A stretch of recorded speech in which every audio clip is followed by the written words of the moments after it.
अस्सलामुअलैकुम, welcome to Star Poetry Centre. और आप सुन रहे हैं science 8th class NBF। Page number है मेरे पास 15, यूनिट नंबर 1 इकोलॉजी। मैं आपको पढ़ा रही थी changes in an ecosystem and it's effects. इसके 2 पार्ट्स मैंने आपको करा दिए थे, जैसे चेंजेस इन वाटर सप्लाई था, इंट्रोडक्शन ऑफ न्यू पॉपुलेशन था। तो आज हमने हंटिंग से स्टार्ट लेना है। हंटिंग क्या है? Nature has a delicate balance and human hunting can have impact on that natural balance. कुदरत ने या फितरत ने एक उम्दा निज़ाम बना रखा है, यानी कुदरत ने एक उम्दा निज़ाम बना रखा है जिसमें इंसान जो है ना वो हंटिंग करके ना तब्दीलियाँ ले आता है। यानी हमें अल्लाह ताला के बनाए निज़ाम में ना जब इंसान जहाँ कहीं भी दखल अंदाज़ी करता है ना तो गड़बड़ पैदा होती है। इसका मतलब ये है दरअसल कैसे, जैसे आप ये देखें कि अगर जो जैसे मिसाल के तौर पे ना शेर जो है वो बकरी को खाता है, ठीक है। तो अब अगर शेर को ख़त्म कर दिया जाएगा या शेर हंट करके मार दिए जाएंगे या हिरन ख़त्म कर दिए जाएंगे या वो ऐसी जड़ी बूटियों को खाते होंगे शायद कि जो इंसानी सेहत के लिए बहुत नुकसानदेह होंगी, ठीक है। तो जिस चीज़ को वो खाते हैं ना, जो उनका शिकार या प्रे होता है, वो बहुत ज़्यादा तादाद में बढ़ जाता है। जैसे यहाँ पे आप अपने करीब देख रहे होंगे हंटिंग ऑफ बर्ड्स। तो बर्ड्स जो हैं वो हमारे लिए बहुत बड़ा फ़ायदा भी होते हैं। बर्ड्स बहुत से ऐसे कीड़े मकोड़ों को खा जाते हैं जो कि हमारी सेहत के लिए नुकसानदेह होते हैं। अल्लाह ताला ने कायनात में हर चीज़ का बैलेंस रखा है। इस सारी का मतलब ये है कि अगर आप वो नहीं समझते हैं, अल्लाह ताला ने सोच समझ के हर चीज़ बनाई है, ठीक है। और उसमें जब इंसान तब्दीलियाँ पैदा करने की कोशिश करता है तो इंसानी सारे पैराग्राफ का मतलब यही है। If a predator is hunted their prey will increase in number. ये यानी कि अगर उनको खाने वाला जो आप ख़त्म कर देंगे ना, जैसे बिल्लियाँ चूहों को खाती हैं ना, तो चूहे हमारी सेहत के लिए सख्त नुकसानदेह हैं, यानी कि इंसानों के लिए ठीक नहीं है वो, तो गंदगी फैलती है उनसे। तो आप देखें कि अगर आप बिल्लियाँ सारी ख़त्म कर देंगे, कैट, तो क्या होगा? चूहे बहुत ज़्यादा तादाद में बढ़ जाएंगे, ठीक है। इसी तरह से अगर आप चूहों को बहुत ज़्यादा तादाद में मार के ख़त्म कर देंगे तो वो जिन आपके लिए नुकसानदेह चीज़ों को खाते हैं वो आप जो है उनको ख़त्म, यानी वो आपके लिए ख़तरे के तौर पे बढ़ जाएंगे। तो ये सारे का मतलब था। फिर माइग्रेशन की तरफ आते हैं। Sometimes animals migrate from one area to another to get better food sources. कभी कभी ऐसा होता है कि जानवर एक जगह से दूसरी जगह माइग्रेट कर जाते हैं। माइग्रेट करना क्या होता है? नक्लो हमल करना, एक जगह से दूसरी जगह जाना। किस लिए? अपनी खुराक के लिए। जब उनको ना एक जंगल में या एक जगह जहाँ वो जिस माहौल में रह रहे होते हैं अपनी मर्ज़ी की खुराक नहीं मिलती ना, तो जानवर माइग्रेट कर जाते हैं, तो मुंतकिल हो जाते हैं दूसरी जगह पे। तो फिर क्या होता है? माइग्रेशन में alter the structure of already selected populations और सेटल्ड पॉपुलेशंस हैं ये। तो माइग्रेशन जो है वो साख्त में उस जगह की तब्दीली पैदा कर देती है, यानी कि माहौल में तरतीब की ख़राबी के बाइस माइग्रेशन भी होती है। ज़ाहिर सी बात है, अल्लाह ताला ने जिस जानवर को जहाँ आबाद किया है वो उस जगह से अगर दूसरी जगह चले जाते हैं तो वहाँ पे उनकी तादाद बढ़ जाती है।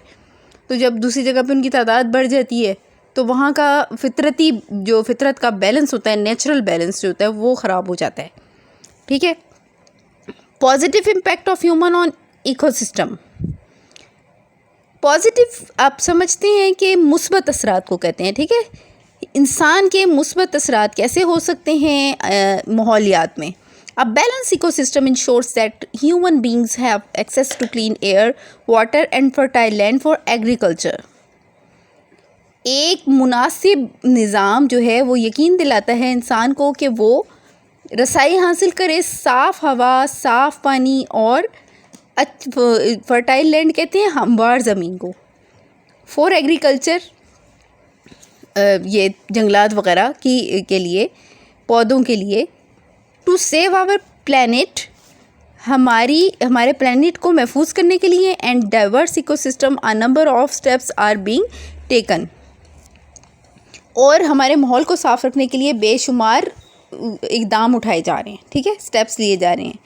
तो रीफॉरेस्टेशन, जंगलात की बहाली, ये बहुत इंपॉर्टेंट है, इसको आपने ध्यान से पढ़ना है क्योंकि आगे जाके ये चीज़ें पूरी पूरी बुक्स में मुंतकिल हो जाती हैं या टॉपिक बहुत बड़े होके आ जाते हैं बच्चों को, तो कॉन्सेप्ट अभी से क्लियर करने बहुत ज़रूरी हैं। Reforestation is the plantation of trees where already existing forest has been destroyed by some cause. Reforestation यानी कि जंगलात की बहाली पौधों को नए पौधे लगाने के लिए बहुत ज़रूरी है। Where already existing forest has been destroyed by some cause, किसी भी वजह से जहाँ पर पहले से मौजूद जंगलात तबाह हो चुके हो। It is very important as trees decrease toxic gases from the surrounding nature. ये बहुत अहम है, जैसे कि दरख्त जो हैं वो जहरीली गैसों को इर्द गिर्द के माहौल से ख़त्म करते हैं, यानी बैलेंस रखते हैं। इसीलिए आप देखें हर तरफ एक ही बात होती है कि ज़्यादा से ज़्यादा दरख्त उगाओ, पौधे लगाओ। अब वो चाहे एक घर के छोटे से सहन में आपने पौधे लगाए हैं। Forest are natural carbon sink, यानी कि फॉरेस्ट जो है ना कार्बन की ज़्यादती को माहौल में से बैलेंस कर देते हैं उसको इस्तेमाल करके। By removing green house gases from the air plant forest can reduce global warming. ठीक है, तो ग्रीन हाउस गैसेज को रिमूव करके हवा में से जो फॉरेस्ट हैं वो क्या करते हैं, ग्लोबल वार्मिंग को ख़त्म कर देते हैं, उसका ज़रिया बनते हैं। Reforestation is a solution of stopping soil erosion to maintain land quality. और ज़मीन को हमवार रखने के लिए, ज़मीन को सही हालत में रखने के लिए रीफॉरेस्टेशन जो है वो सबसे बड़ा हल है इस चीज़ का। अब देखें यहाँ पे सॉइल इरोजन, आपको एक लफ्ज़ नज़र आ रहा होगा। इस लफ्ज़ का मतलब है ज़मीन की ऊपर की जो सतह होती है ना वो बह जाती है, और जबकि हमारे जो जंगलात होते हैं ना वो इसको बैलेंस रखते हैं। तो जब ऊपर की सतह बह जाती है ना, ज़मीन खोखली अंदर से बाहर आ जाती है। ज़मीन की ऊपर की सतह जो होती है ना वो फॉरेस्टेशन के लिए और पौधों को लगाने के लिए बहुत अहम होती है। तो नीचे से फिर जो निकलती है ना ज़मीन वो उसके लिए मुनासिब नहीं होती, यानी ऊपर की सारी हमवार ज़मीन बह जाती है।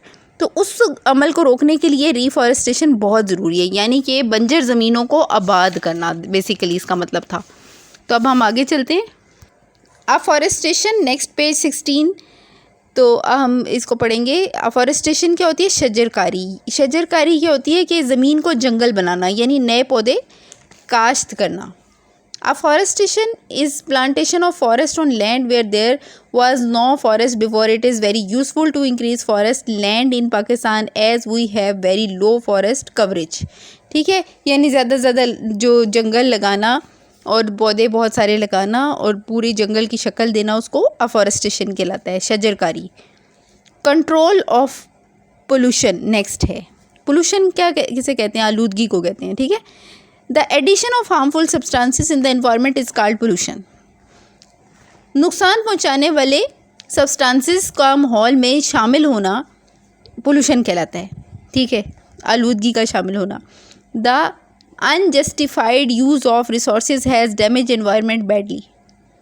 ठीक है, गैर मुनसिफाना इस्तेमाल चीज़ों का, यानी जब हम चीज़ों को बहुत ज़्यादा गलत तरीके से इस्तेमाल करते हैं और उनको सही तरीके से वेस्ट नहीं करते, तो क्या होता है कि जो हमारा माहौल है वो बुरे तरीके से मुतासिर होता है। ये आप बचपन से पढ़ते आ रहे हैं कि माहौल को कौन कौन सी चीज़ें ख़राब करती हैं और